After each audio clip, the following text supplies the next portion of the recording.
Up yours, woke moralists. We'll see who cancels who. My anus is bleeding! He can't sit down. They call them dumps, big massive dumps. Got a flame coming out of his butthole. Beta male. Get in a long tube with a bunch of demons. Don't you ever do that. Don't you ever do that. I tell you, don't do it. Oops. We're under attack. It is an alien force, not of this world. It's not human intelligence. Bullshit. Trust me, I'm like a smart person. Bullshit. It's not a salami sandwich. Disappointed!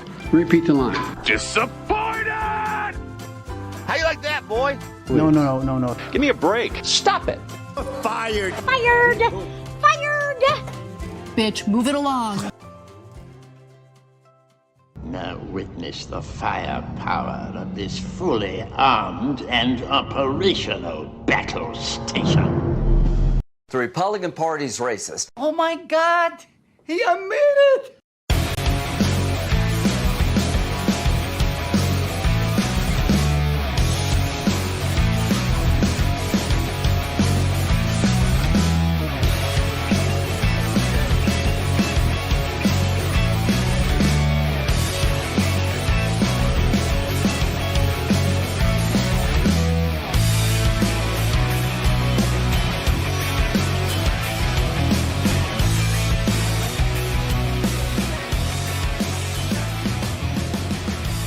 Nation, Waldorf Nation, welcome to the show.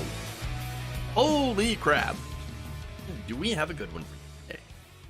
So, welcome everybody, welcome, Waldorf Nation. All right, so, like I said, good one.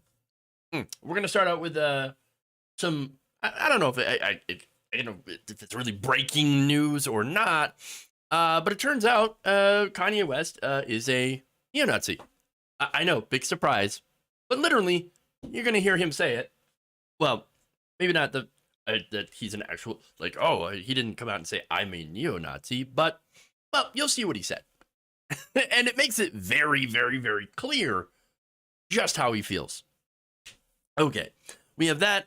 Then we're going to go to some policy stuff. We're going to talk about the rail workers. And we're going to talk about what's going on with them, including the rail agreement, which is disastrous for the workers. So we're going to go do that. And I apologize for not getting to that story sooner and talking about it. But today, of course, we're going to remedy. We're going to get, we're going to get all the details on the table when it comes to that. Then, of course, we've got a couple of stories of police officers, including an 82-year-old woman arrested over something ridiculous, unpaid bills, and then Florida wants to bring the beatings back for school students. So there you go. That is what we've got on the show today. Of course, there's going to be a lot of heaviness and nuance here. So with that said, please, try to be patient as I get through the stories. There's a lot of details here, a lot of nuance in some of these other stories, especially the things about the rail agreement. And we'll get to that. With that, please like and share the stream. Very important that you do so. That said, let's get into the most ridiculous story of the day, and that is what happened on InfoWars.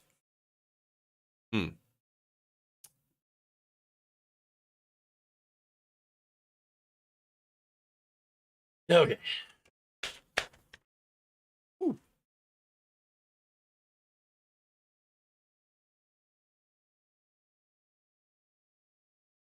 In case you weren't entirely convinced that Kanye West is a neo-Nazi, well, I'm going to show you a video here of him on InfoWars literally praising Adolf Hitler.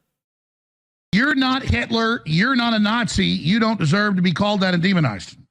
Well, I see good things about Hitler also. I love everyone, and Jewish people are not going to tell me you can love us, and you can love what we're doing to you with the contracts, and you can love what we're pushing with the pornography. But this guy that invented highways, invented the very microphone that I use as a musician, you can't say out loud that this person ever did anything good. And I'm done with that. I'm done with the classifications. Every human being has something of value that they brought to the table, especially Hitler. I mean, there it is. There it is. So, what else? I mean, what else is there to say? Okay. Look, if anyone out there, and there was plenty of defenders of Kanye West, saying, "Oh no, what are you talking about? He's not a neo-Nazi. Come on. What are you talking about? You were wrong." I mean, can we at least admit that? Yes, you were wrong. He is absolutely a neo-Nazi. I mean, this is proof. Look, if it talks like a Nazi, it's a Nazi.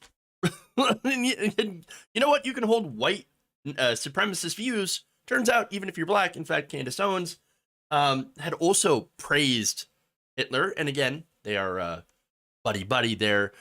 Remember, she had said on her show that, he just wanted to make Germany great again.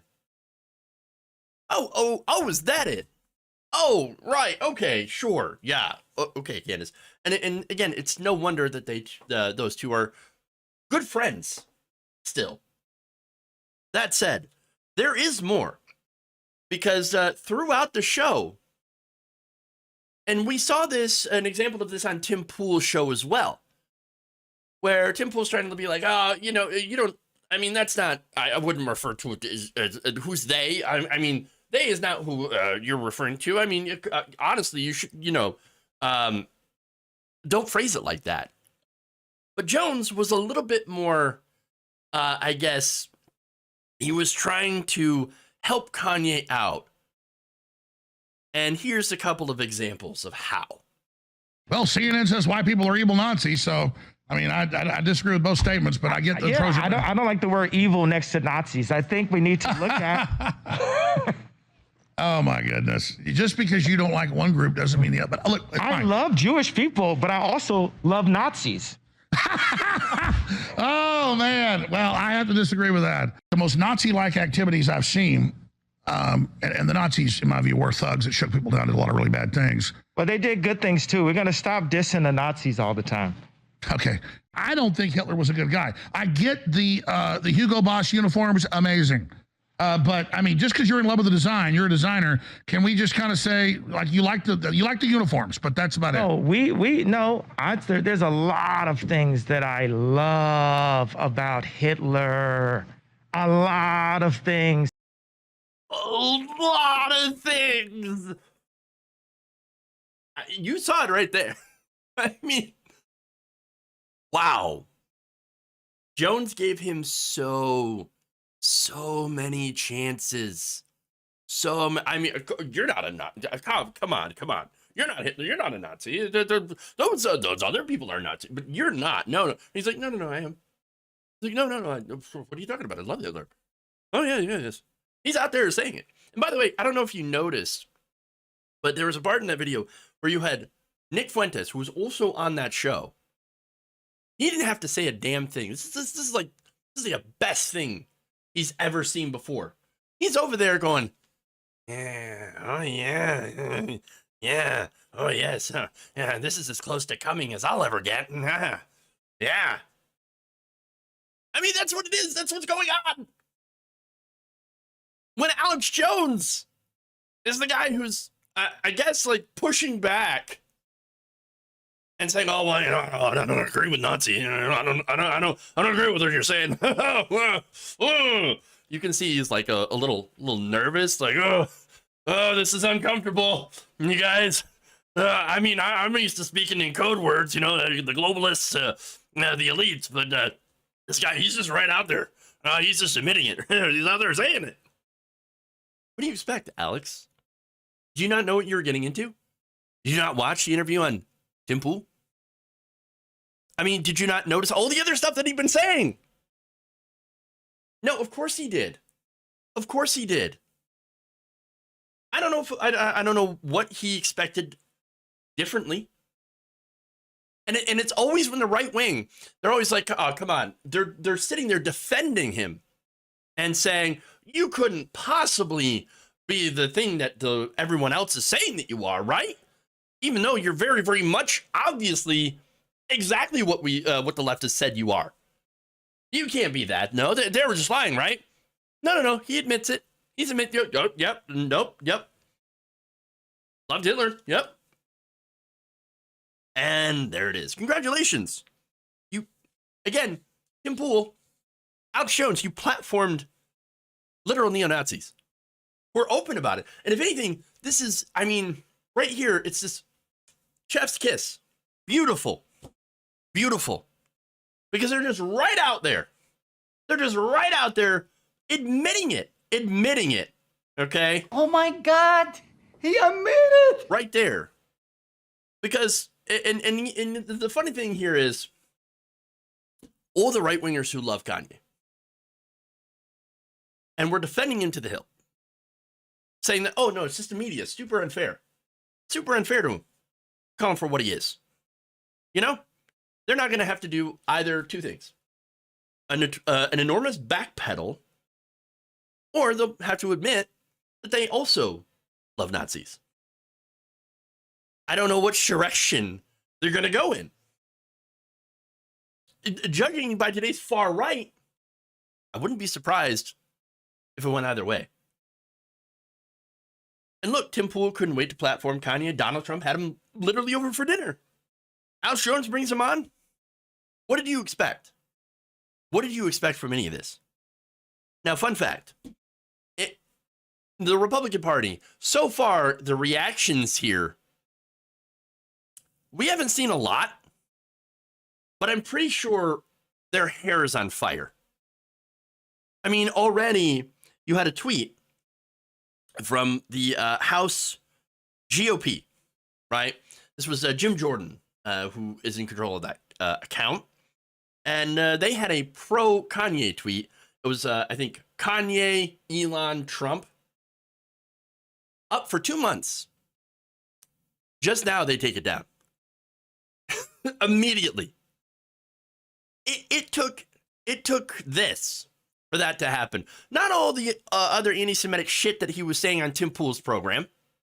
Not any of the stuff he had said before.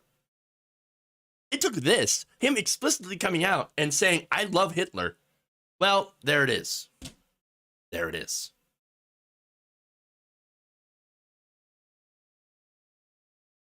Wow. Ravaging Wolverine says, if you ignore all the Nazi talking points and explicit praise for Nazis, can you really say Kanye is a Nazi? And obviously that's pretty good. That's going to be a Republican talking point, Ravaging. You know it. You know it. Oh, was that Nick Fuentes there too? Yes, absolutely. Absolutely was. And he was happier than a pig in shit, I tell you. Yes. My plan is coming into fruition. Okay. Anyway. Wow. Let's go to the next story. So let's strap into some policy position. Ooh. We have Rage of the Democrats today. Damn.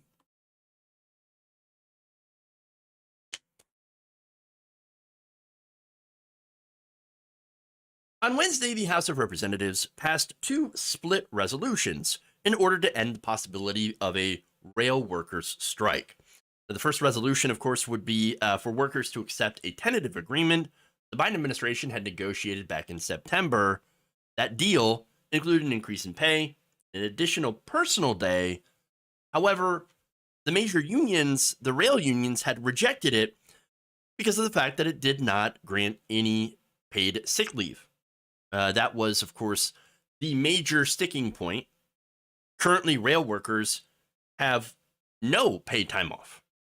In fact, they have to use their vacation time instead when they get sick. Now, the problem with that, of course, is that has to be requested and approved ahead of time, and oftentimes it's not approved. So think about that for a second. Can you really plan when you're going to get sick? No, that's ridiculous. You can't sit there and play. Oh, okay. So here's the thing. December 5th, I think I'm going to come down with the flu. I would like to request that day and the following day off. Okay, because I'm probably going to be vomiting. No, that's not what happens. That's not realistic. It's not how human beings work. Now, of course, companies don't actually care. I was, thinking, oh, well, I don't understand. How do you not realize this? But then you think, actually, they do know this, and they don't give a damn. They don't care. These are private corporations. They are all about making profit. It's about the monies, the big profit margin. So now, that said, the president and Congress are involved in what should be private negotiations. Now, of course, the private negotiations had fallen through, and because it is freight rail, which is important to, infrastructure, getting goods in and out, the supply chain, etc., and because of certain laws that were passed, Congress does have the ability to step in and spur negotiations, right? And of course, unfortunately, the negotiations are tilted in favor of the rail companies. So now, Biden and members of Congress, including progressives, unfortunately, seem to have sold out those rail workers in favor of helping these big corporations. So now, look, let me just state here that obviously nobody wants a rail strike. That would be disastrous for the economy, and that's absolutely true. If somebody out there is saying that, then yeah, that would be a disaster for the economy, and it would be a disaster for the supply chain, et cetera, et cetera. I don't want a rail strike, but I want a fair contract that includes paid sick leave, because people get sick. And if they do not get paid sick leave, then I believe they should absolutely strike. 100%. I don't care if they consider it an illegal strike. Are you going to bring the military? Are you going to arrest? Are you going to force people to go to work for a contract that they rejected? No, that's ridiculous. You should absolutely strike. Absolutely strike. That said, asking for 7 days, a year, by the way, of sick leave, paid sick leave, that's not asking for much. That's all they want. Now, Congress, unfortunately, as I said before, it does not represent workers, and it passed both resolutions. Now, you might think, hold on, there's the one resolution, okay, that was the tentative agreement that was rejected, but then they also have a second resolution that adds the 7 days of sick leave. Jeff, what's the problem? What's the problem, dude? I don't understand. Well, the thing is, this concurrent resolution is split off from that main bill, which means they are two separate pieces of legislation. They are not linked. One can pass, the other will not pass. And again, both of them passed the House, but now it goes to the Senate, which is, again, you have the Democrats and, you have a split Senate. And you need 60 votes in order to get any legislation passed through a Republican-led filibuster. So here's a likely scenario. The Senate will pass the rejected contract, forcing them back to work without paid sick leave, and will filibuster the paid leave plan, the 7 days of paid leave.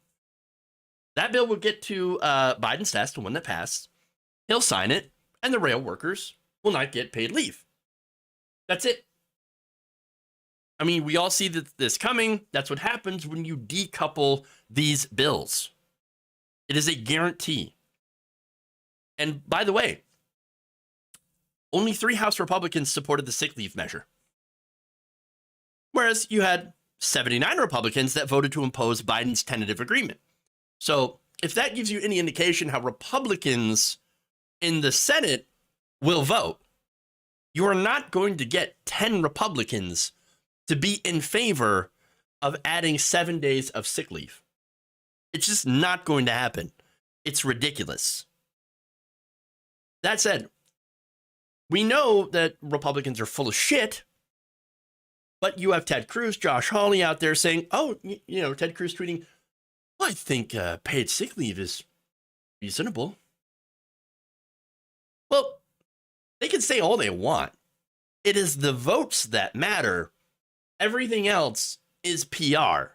Everything else is a message. And we can see that they're going for the messaging of, we're the working class. When in reality, of course, Republicans are never with the working class. They hate the working class.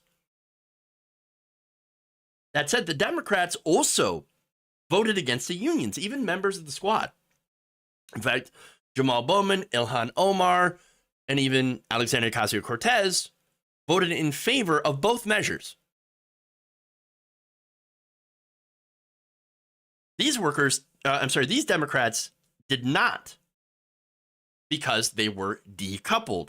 And this is Representative Norma Torres from California, Representative Rashida Tlaib of Michigan, Mary Peltola of Alaska, Mark Pocan of Wisconsin, Donald Norcross of New Jersey, Jared Golden of Maine, Mark DeSaulnier of California, and Representative Judy Chu of California's 27th. So the rest of the Democrats, even members of the squad, voted with Nancy Pelosi in order to crush the unions and force them to accept a contract that is not favorable to them, that is favorable to the rail companies who don't, who can afford to do this, who can afford to give them 7 days of sick leave. Again, you might be wondering why it's such a big point, why there's a sticking point. I mean, again, there was some of the stuff in the contract that's good, or again, raises, right? No, the real issue was grueling schedules and staffing shortages.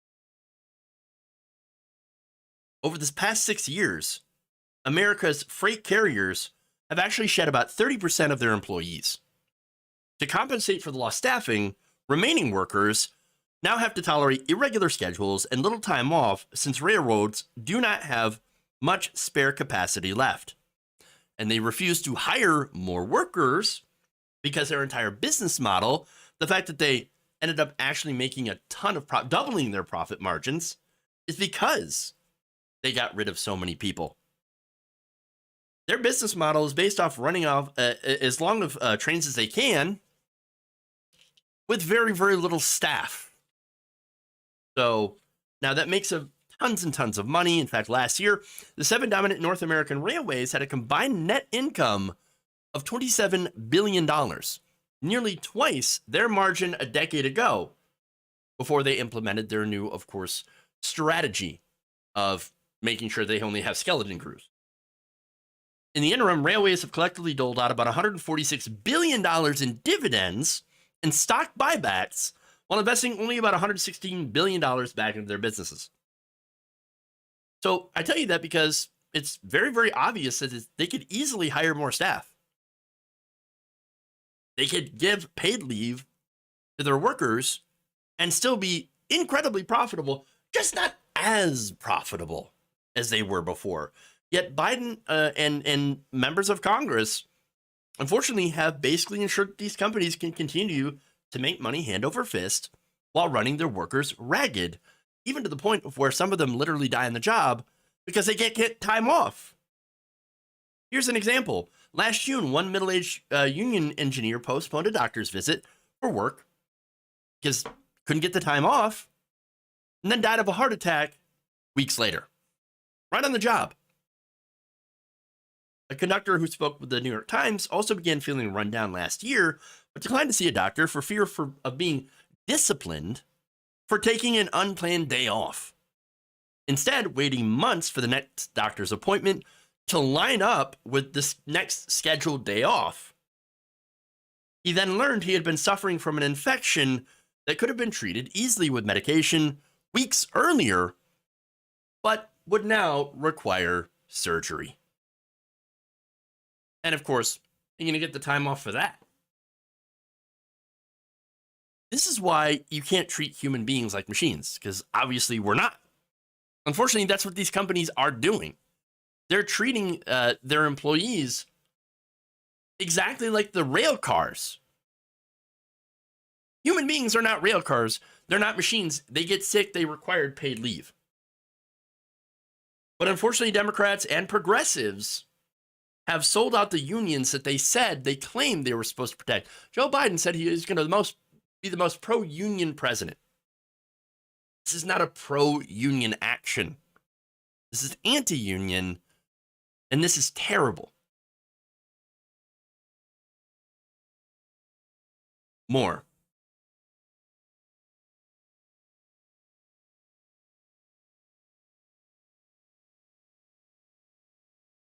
Labor unions have been blasting the Biden administration over an agreement that would impose a rejected union contract between rail workers and the companies. Biden's request, the House of Representatives on Wednesday, passed two resolutions. The first resolution, which passed 290 to 137, would require workers to accept the tentative agreement the Biden administration negotiated back in September. The second House measure, which passed 221 to 207, would provide 7 paid sick days in an attempt to address workers' concerns. Only 3 Republicans joined Democrats to approve the measure that included sick days. So again, you have more Republicans that supported just getting these people back to work. And, then Republicans who supported actually doing paid sick leave, which is what they were asking for. So now, Democrats' decision, by the way, to add a vote on paid sick leave comes after major blowback from lawmakers like Senator Bernie Sanders, progressives, rail unions, who are disappointed by Biden's push to approve a deal that did not adequately tackle this issue. So understand, the paid sick leave was only added after pushback. You know what that means? The considerations of the workers were ignored. The considerations of the railroad companies, the corporations, who have heavily lobbied members of Congress, that came first. And that is a good illustration of how our system works, how it is rigged against working people. But it gets worse. Because these are separate, because this bill has been decoupled, the Senate can easily pass only one of them, the previously rejected contract, offering no paid sick leave, which was the major sticking point by the workers, and then reject a resolution granting 7 days of sick leave. And one of them's going to end up on Biden's desk, and he will sign it in order to avoid the rail strike. Now, union groups and politicians that support labor have spoken out against this. In fact, Our Revolution, the organization founded by Senator Bernie Sanders, tweeted this on Tuesday. Pro-labor president would force the corporate bosses to take the workers' deal, not the other way around. True. Starbucks Workers United, which represents over 250 unionized Starbucks stores, tweeted, President Biden is forcing railroad workers to accept a deal they voted down as a betrayal of working class people. Siding with the bosses to deny workers paid sick leave and prevent a strike is not pro-labor. Workers across social media, by the way, are also angry. One Reddit poster said, if Congress forces a crap deal on the railroad workers, they should all strike anyway. Fuck the economy. Let the cargo on those trains rot. 100%. 100%. Yeah. Oh, but what if they crash the economy? They could hurt the stock market. Nobody cares. I don't care. Sorry. I would rather have a good deal. By the way, these companies, they can give the workers what they want. That's how you can avoid the strike. It's really easy, and it's funny how no one seems to think that way. Nobody in the mainstream press, very few people in Washington are saying, why don't we just give the workers what they want? Well, that would stop the strike right there. Instead, no, we have to give the corporations everything that they want. There is a reason that they do not want to do paid leave, and it's set up with their business model. Now, there's more.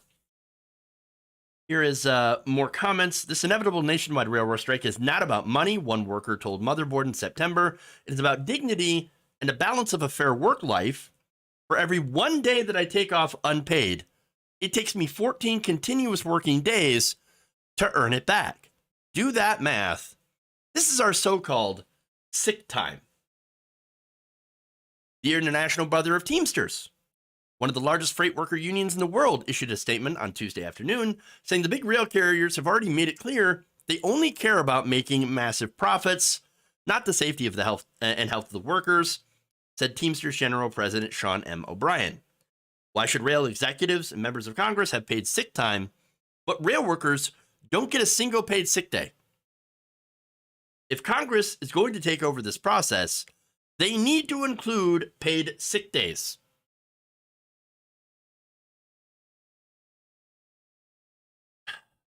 Now, as I mentioned, they can afford to do this. The 7 dominant North American railways had a combined net income of $27 billion. That's more than double their margin a decade ago, before they had slashed their workforce by about 30% in order to save money, right? And they apparently did, and they are making a ton of profit. But what have they done since then? They've actually doled out about $146 billion in dividends and stock buybacks, while investing only about $116 billion back into the business. They can afford it, but their business model, as I mentioned, is based on having as few employees as possible. They make more money when the workers are not able to leave, because somebody's got to run the train. Don't care if you're sick. Don't care if you have a family emergency. You should have, you should have been clairvoyant and saw, into the future and scheduled your day and scheduled a vacation day. Ridiculous. The AFL-CIO said in a statement, a worker should not be fired for going to the doctor. Yet it is 2022 and the railroaders are fighting for sick leave in the richest country on earth. It is unacceptable when the vote for a contract is denied to the union membership. It is also a violation of the core democratic nature of unions and the membership's right to vote. Seth Goldstein, a lawyer for the Amazon labor union, said this: outrageous, the most pro-union president since Roosevelt has failed to stand up for railway workers on the union's important sick pay issue. That just shows that unions should never be reliant on a political party or politician. 100%. And Democratic pollster Celinda Lake told the Washington Post in early November on that, entire issue of unions and political parties and affiliation, because it turns out unions are, especially the rail unions, pretty important constituency for the Democratic Party. It's almost like if you want them to vote for Democrats, or continue to vote for Democrats, you might want to actually help them once in a while. I know, strange concept for some of these corporate Democrats. Here's what she said. Union members are really important in this year's midterms. This was back in November, as I said. They usually vote Democratic, and they're the one group of white men that votes most Democratic. If you get a union member, you usually get their household members too. And so what Biden is doing by supporting the corporate bosses is spitting in the face of these Democrats, Democratic voters, that they need to win in places like Pennsylvania, in the Rust Belt, and all over the country. You spit in the face of your voters? Yeah, but where are they going to go? I mean, Republicans, right? Well, what happens when Republicans decide to tweak their message? Put out some marketing in order to get those votes? Oh, right. That's already happening. The message is all that they would, of course, need to change because, of course, Republicans don't give a damn about workers either. But there is a danger here. The message that comes out will start to resonate. Ted Cruz and Josh Hawley, they're already putting out that message and claiming, oh, no, the Republican Party, we side with the workers. We think that these 7 days, they're reasonable. Now, of course, Ted Cruz, he's going to vote against it. We know it. Or in the off chance that he does vote in favor of it, remember, they can just shut it down. You need 60 senators. So if he knows the vote's going to fail, then yeah. If he votes for it, then he'll vote for it. And then he'll have a narrative. He'll be able to craft his narrative around, look at me, I voted to give you these American workers 7 days of sick leave. What did the Democrats do? Democrats, you're playing with fire. Biden, you're playing with fire by not supporting your own constituency. Why are you not doing it? That's a real good question from a so-called pro-union president. Again, here's the other thing, too. The Democrats are voting to crush workers, and the way that they did this legislatively will not lead to the workers getting paid sick leave, decoupling these bills. It'll force this contract that the workers did not want on them, and they are going to be pissed. And who are they going to blame? They're going to blame Biden. I know a lot of you might think, but they'll blame Republicans. Who's in charge? Who's running Congress right now? The Democrats. It'll be blamed on Democrats and Biden. Even though, and by the way, Biden and the Democrats also know that Republicans will, of course, filibuster this, the 7 days of paid leave. So what are you doing? No, what Biden should have done is he should have went, on the workers' side and told the rail bosses, listen, fat, you're going to give these workers their paid leave. And that's the fact, Jack. He's not doing that. We're at a time where we need Dark Brandon the most. We're getting corn pop. It is deeply, deeply disappointing. As for the rail workers, they should absolutely do a wildcat strike. If they do not get this leave, shut it all down.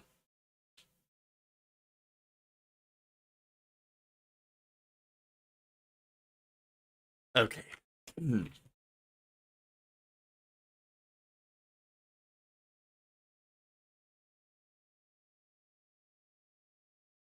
Moving on, let's go to the next story here.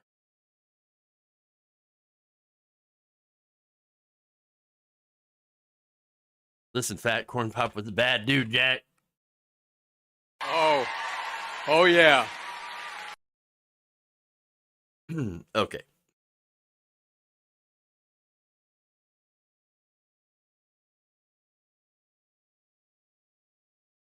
An Alabama police department drew some outrage after the police chief announced the arrest of an elderly woman for not paying her trash bill.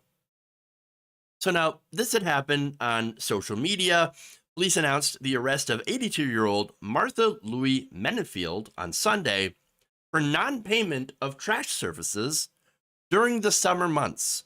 So there were several months, again, I believe June, July, and August, where this woman, elderly woman, did not pay her trash bill. Now, here's what they said in the post. Valley Police Chief Mark Reynolds claimed the department's hands were tied on whether to handcuff Martha Louie Mennefield after a magistrate signed off on her arrest for failure to pay the bill, her trash bill, adding that the 82-year-old woman was treated respectfully by our officers in the performance of their duties. So, let me just say that I don't think there's really a respectful way to handcuff an elderly woman and deprive her of her liberty over a trash bill. Seems a little disrespectful to me. But here's what they said. While officers can use their discretionary judgment on certain matters, the enforcement of an arrest warrant issued by the court and signed by a magistrate is not one of them. Miss Mennefield was treated respectfully by our officers in the performance of their duties and was released on a bond as prescribed by the violation. Now, commenters on the department Facebook post expressed some outrage over the arrest. Again, over $87. It's crazy. One said, absolutely the most ridiculous thing I've seen this year. You should all be ashamed to call yourselves law enforcement. Yeah, what laws are being broken? for her not paying her trash bill. How is that negatively impacting the safety and security of her neighborhood? Are you supposed to be protecting people? No. No, what the police are doing right now is they're acting as a racket, going around and basically, extracting money for debts. They're the debt collectors at this point. It is ridiculous and shameful. Another person says, of all the things people should be arrested for, this is the most asinine thing. At 82, she has to make sacrifices with the pricing of everything now, food or trash. I would definitely hold my head down in shame. Indeed. Another commenter questioned why the city didn't just shut off her service instead of literally arresting her. Another person said, "You are a pitiful excuse for civil servants." Now, of course, the cops come out and try to defend it. Again, why would you do that? That's literally the worst thing you could do, other than arrest this person, this old lady. Reynolds claimed the city had called her several times. Oh no, they called her several times, left a door hanger when they couldn't reach her. The citation advised Miss Menefield that she was to appear in court on September 7th, 2022, in reference to this case. Why? The chief said a warrant for failure to pay trash was issued when she did not appear in court. That is insane. So again, what we have is a problem. Arresting people for not paying a trash bill. That doesn't make any sense. You're basically criminalizing poverty. And you may have heard the expression, it's expensive to live in poverty, and it's true. Now, they said that she had to bond out. Where did that money come from? Probably a bail bondsman. But you also have to pay bail bondsmen. And then, of course, there's also court costs and fees and whatever else. She's 82 years old. Do you think she's got a big bank account? She's an elderly black lady. You think she's pulling 6 figures a year? Come on. She's in Alabama, one of the 10 poorest states in the country, with a poverty rate of about 14.6%. The average poverty rate in this country is 11.2, which, again, I don't think is even accurate considering how the poverty guidelines don't factor in a lot of things. In fact, the official poverty measure is actually based on a family's pre-tax cash income and does not include non-cash payments from housing subsidies, supplemental nutrition assistance program, and other forms of government aid. And it also does not include costs related to housing, clothing, transportation, and other expenses commonly considered to be basic human needs. You know, like healthcare. Utilities are also not considered. I don't know about you, but I think we've all seen our utility bills spike over the past couple of years, right? I'm pretty sure it's happened to her. Inflation. And you have an issue with somebody not being able to pay their bills. So, that said, the official measure doesn't even also account for variations in the cost of living across the country.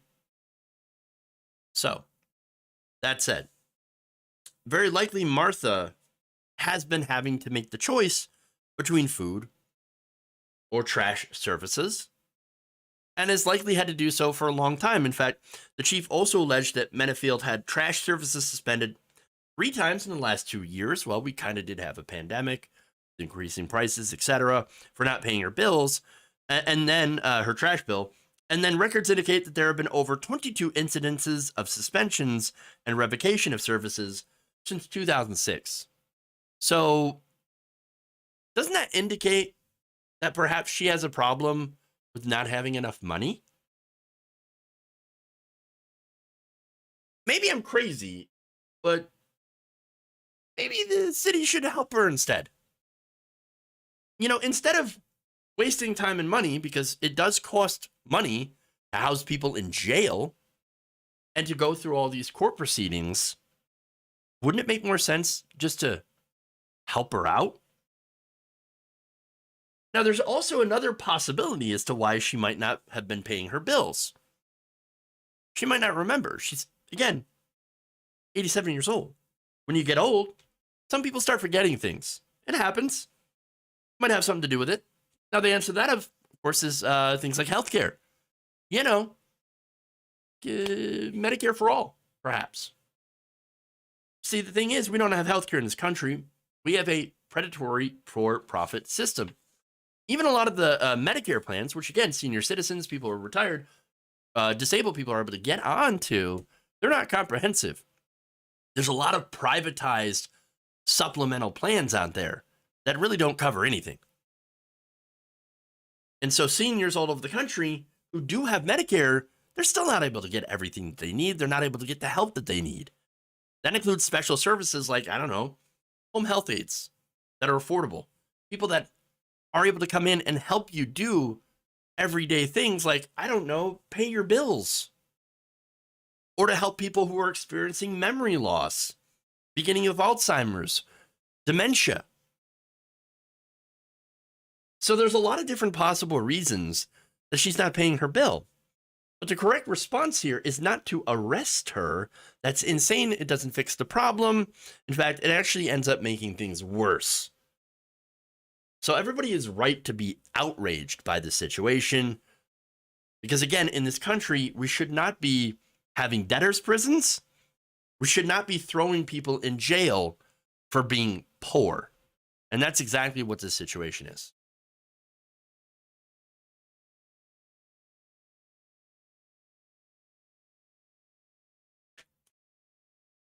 Does she have a GoFundMe? I didn't see any anything like that. I'm not sure if she even knows what that is. And that's the other thing, too. For people that would want to send her money to help her, you might not have internet access, you know, not be able to afford access to that or anything like that. And so, it really is a difficult situation for, again, people who live in poverty who do not have these resources. Okay. They should assist her through the process of getting assistance for things, but it's Alabama, and they don't really do.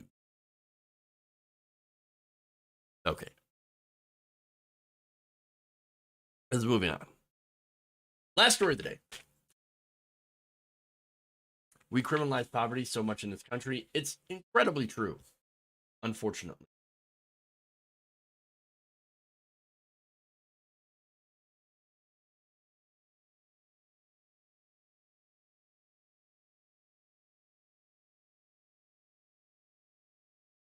A Florida sheriff recently announced that it's a new day, the children of Florida, because they're bringing back the beatings. They know nothing's going to happen to them. They know they're not going to be given after-school detention. They're not going to be suspended. They're not going to be expelled. Or like in the old day, they're not going to have the cheeks of their ass torn off for not doing right in class. So starting right now, it's a brand new day, folks. It is a brand new day where school discipline is going to be put back in place in Brevard Public Schools. We have a school board that stands behind this. We have our teachers union that stands behind it. I can tell you that our team, all the way from the state attorney, from school district security, to the principals, to the teachers, we're all tired of this disruptive behavior by just... All right, so that was Sheriff Wayne Ivey announcing the school is trying to institute a new draconian discipline crackdown.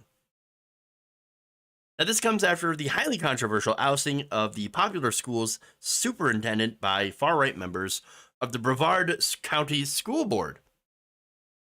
Sheriff Ivey, you could see, was joined by Florida State Attorney Phil Archer and School Board Chairman Matt Sussin, who has ties to the far-right organization Moms for Liberty. So understand that this is kind of what happens when right-wingers take over the school board. They decide to bring back the beatings. Now, Florida has already allowed for corporal punishment to be administered, but only if the school board approves it. Florida law also states that corporal discipline may be considered excessive or abusive when it results in certain specific injuries, including significant bruises or welts, according to Florida statutes listed on the Florida Senate's official website. Ah, great. So now the press briefing that you saw there, and I've got another video that I'm going to show you later, but notably, they did not allow questions from reporters. Gee, I wonder why. Very curious. So now here's the thing. The board is claiming that they need to bring back corporal punishment to do the beatings because you have staff that are being harmed by students. Now, according to an article in Click Orlando, a representative from the Union for School Bus Drivers and other school employees said staff members were being hurt by students. The instructional assistants that are in the classrooms are choked, bitten, scratched. It's an everyday occurrence, said Dolores Varney with the IUPAD Local 1010. And they're so discouraged because nothing is ever done with the students, or at least it appears there's nothing being done. If it is, it's taking way too long to remove these bad students from the classroom. So note the framing here. It's the students that are bad. Okay, here's the thing. As a neurodivergent person with ADHD, I was considered a bad student. Why is that? Well, I'd get bored in class, my mind would wander, I couldn't pay attention, and sometimes I'd act out. Certainly not in the more extreme sense that's happening to some of these parapros. But there was, of course, emotional dysregulation, executive dysfunction. Understand that neurodivergent people can't help that. That's not a behavior switch that you can turn off. They don't understand that. So I'm looking at this situation and I'm horrified for the students. Beatings are not going to solve the issue. And by the way, nobody wants the staff to be harmed either. Of course I care about their safety, the parapro's safety, the teacher's safety, but also the student's safety.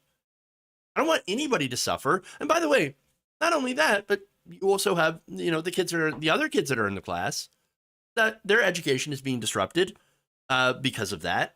And so it's a situation that's not fair to anyone that's involved. But how does bringing the beatings into the classroom going to solve this? How's bringing cops into the classroom and arresting people? How's that going to solve anything? No, that's going to make the situation worse. Worse. So there's a lot of issues here, and none of them are solved by what they're doing in Florida.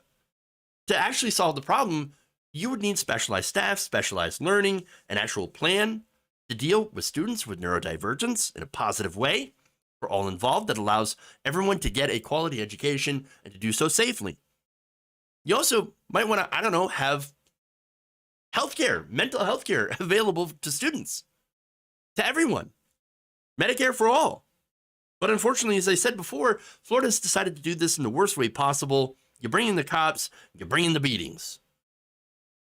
Apparently, the beatings will continue until morale improves or until grades improve. Now, Ivy continued to say this. This is total sheriff behavior. This is their perspective. If you're a little snot that's coming to our classes to be disruptive, you might want to find someplace else to go to school, because we're going to be your worst nightmare starting about now. Ivy also said, according to Florida Today. Okay, but maybe, you might want to find out why they're being disruptive. Maybe they have a sensory issue.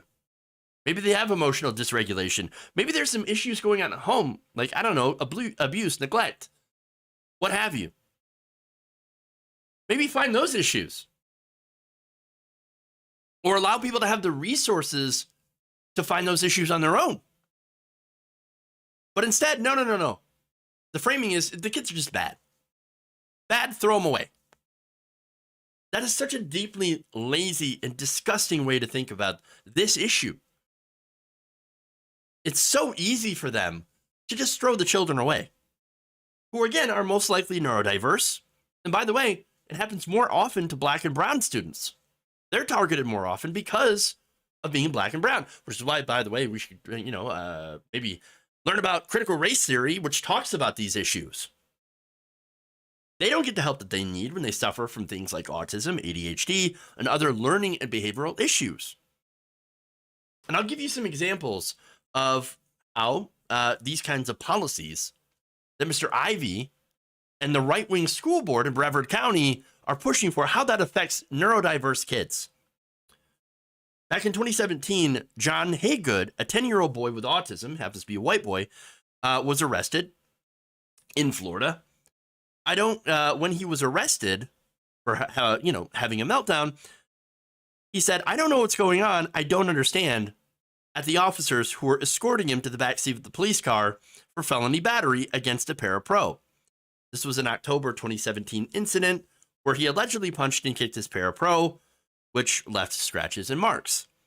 The incident occurred after John had been disruptive in class, throwing paper balls around the classroom and hitting other students. Again, not fair to the parapro, not fair to the students, but at the same time, you're going to arrest him? You're going to throw him in a cop car? Is that the right way to deal with this? He's got autism, and sometimes, again, people that have that condition require specialized educations and environments. Time to cool off even from having an episode.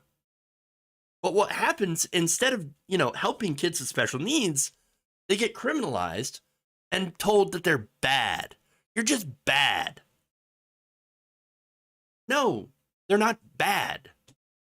They have behaviors and they need specialized help. They don't want to be this way. Another example, an 8-year-old black girl at Lovejoy Elementary in Alton, Illinois, was jailed for over 2 hours by Alton police because of a tantrum. The youngster, who suffers from autism, anxiety disorder, and depression, ended up throwing a fit at school, was screaming and kicking, and of course was arrested as a result. She was handcuffed and shackled at the waist and feet, which again has to be just horrifying from her perspective. Her uncle maintained that she had asked to use the bathroom at the police station, but her requests were ignored. They gave her nothing to eat and drink as she was in custody for 2 hours. When she finally came home, her eyes were swollen from crying, and there were welts from her wrists, around her wrists, from the handcuffs.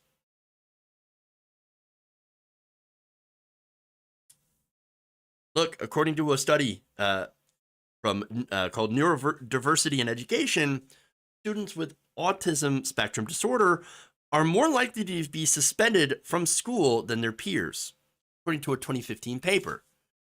ADHD students are also at greater risk of dropout and expulsion than their peers. In addition, neurodiverse students are more likely to either find themselves the victim of bullying or they themselves bully other students. Arresting them is not going to help those kids. It's not going to help them grow up to be stable adults. They're going to end up being in and out of the carceral system, which only reinforces the idea that they are bad, that they are broken, instead of actually dealing with these issues in a positive way that helps their development. You need to have, them be able to work with people in a safe environment that allows them to both learn and thrive. They all have potential. They just got to have the right environment. And that right environment does not involve officers like Sheriff Ivey, who is a complete and utter monster. In fact, he went on this next video to suggest that the mass shooting in Parkland at Marjorie Stoneman Douglas High School, which left 17 people dead, was a result of not beating children enough. As we look at school discipline, there's two avenues that somebody that's being disruptive in class goes. One is handled administratively inside the school district. That's someone that's being disruptive in class, not following the policies and the procedures that's set forth by the schools. The other is criminal activity. If you want to see the distinction between how those two should be handled, you only need to look as far south as Parkland, because what they did down there was stop handling things on the criminal side and tried to keep everything on the admin side. There are criminal acts that take place. That's what we're going to be involved in. We are going to deal with those. gee, if only we'd have beaten the children more, then one of them wouldn't have had to grab a gun. Wait a minute. That's the dumbest thing I've ever heard. Wouldn't beating someone make someone more likely who was troubled to go and grab a gun? It's a complete opposite of logic. And by the way, he said nothing about the easy access to guns as well. Just blame it on, not being able to beat the shit out of what's likely going to be, more often than not, black and brown students or people with disabilities.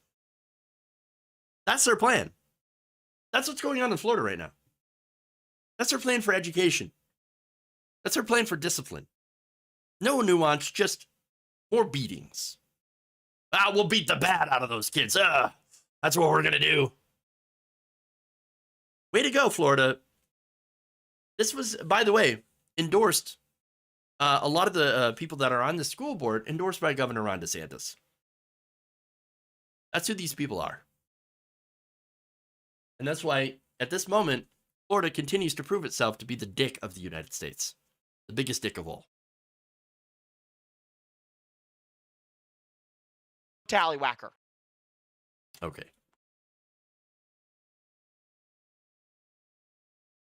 David Richardson with a fantastic point. So he wants to beat kids in schools where they want to put guns in classrooms for the teachers. Gee, what could possibly go wrong here? 100%. And by the way, there's also a lot of great comments from you all. Some of you who are ADHD as well, confirming that, I had the... Look, I had a similar experience, as I said before. Thankfully, my, ADHD wasn't severe, but it was enough to give me a lot of difficulty when I was in school. Difficulty focusing, concentrating, staying engaged, and all of that stuff. And so I'm glad to see that others are also, sharing your experiences. So I thank you for that. All right. Let's see.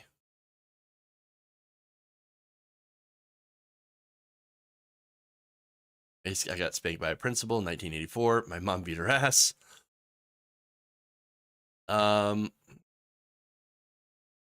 Miss Anonymous says they want to beat you into being a Republican. Eddie Herta says school was a prison. Kind of felt that way. College, much, much better. Because you had a lot more self-direction in college and a lot more, freedom as a neurodiverse person. But yeah. Okay. So, let's see. Oh, let me get to the super chats, actually. Dystopian Dragon from, with a lot of super chats. Thank you very much. Says, sarcasm warning, but how are you going to pay for it? Meaning the, of course, rail worker benefits. When does that stop Biden from doing that? Again, yeah, the whole rail strike stuff is just Biden certainly not living up to being a pro-union president. So, and that's incredibly unfortunate. Going to the last statement there from Dystopian Dragon said, and this is why it's happening, the owner-donors have spoken. True. True. Rialan N, thank you for gifting 5 Waldorf Nation memberships. If you want to become a member, you can hit the join button below. And by the way, you can also, like I said, this is pretty awesome that you can gift memberships on YouTube, which is what you could also do on Twitch. You can gift subscriptions.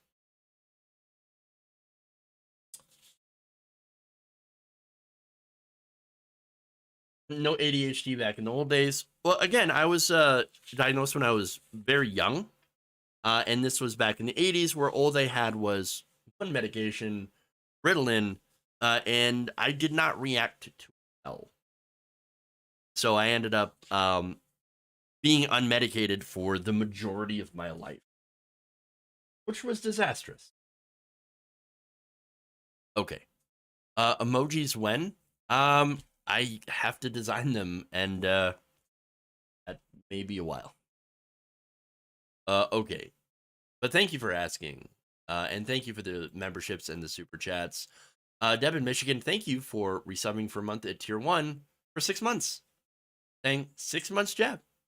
Thank you, Deb in Michigan. I appreciate that. All right.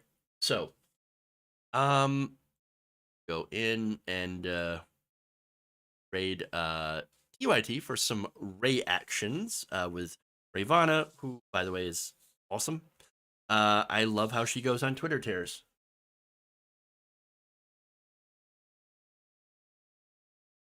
All right. Among the other many things to love about Ravana. So everybody join, on Twitch, go into her stream and have fun with the show. Everybody else, thank you all. Love you. And, Rialan N, thank you for becoming a member. And change begins with you. And remember, you know what? Love you all. We'll see you tomorrow.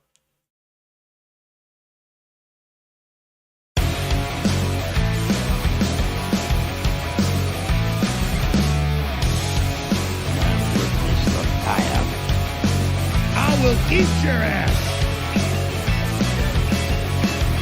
You idiot.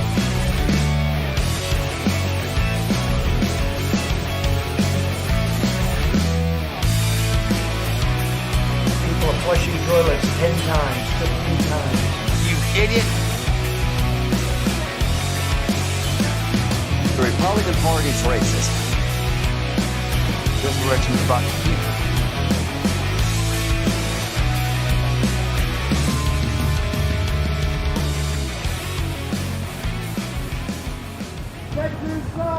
God bless you. They're kicking me out the door. They're kicking me out the door. Obama.